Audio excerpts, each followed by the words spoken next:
Prior to the October Revolution, Somalia's reputation abroad was dismal.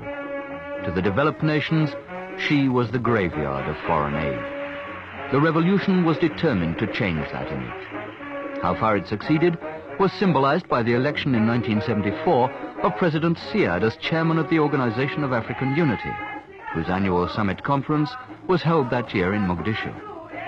His year in office was a fruitful one for Africa. During it, Angola, Mozambique, and Guinea-Bissau all gained their independence, while the president traveled tirelessly between African and Arab states, seeking stronger links of friendship and cooperation. For while Somalia is clearly an African country, she is also completely Muslim. In 1974, her cultural kinship with the Arab world was acknowledged, and she became a member of the Arab League. In the same year, President Siad attended the Second Islamic Conference of Heads of State in Lahore, Pakistan, among whose objectives were to secure closer economic and cultural relations between the states represented, while furthering mutual understanding between the Islamic nations and the rest of the world.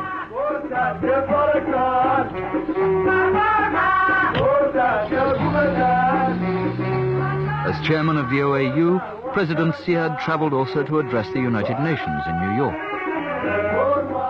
Mr. President, distinguished delegates, it is for me a great honor and a privilege to address to this august assembly in my capacity both as the current chairman of the Organization of African Unity and also as head of state of the Somali Democratic Republic. The struggle against colonialism and racism in southern Africa and elsewhere has long presented a challenge to all men of goodwill.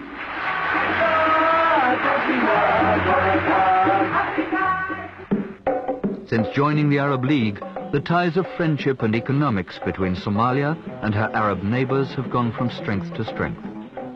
No longer isolated, the revolution has enabled her to take her rightful place at the council tables of the world.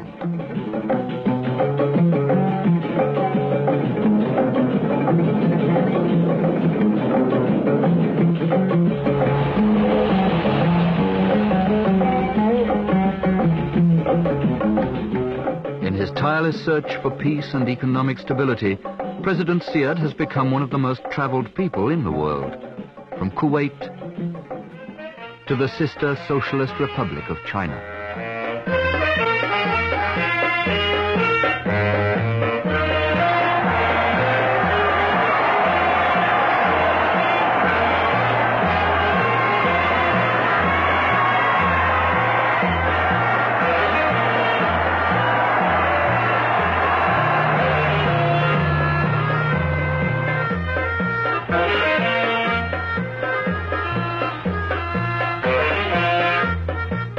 His travels have taken him also to Europe, where, following her doctrine of non-alignment, Somalia today is an associate member of the European Common Market.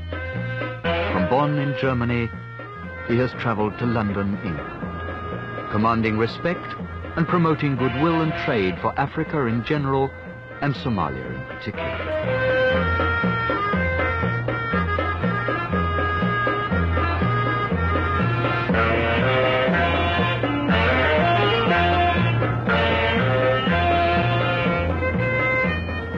Things for revolutionary Somalia.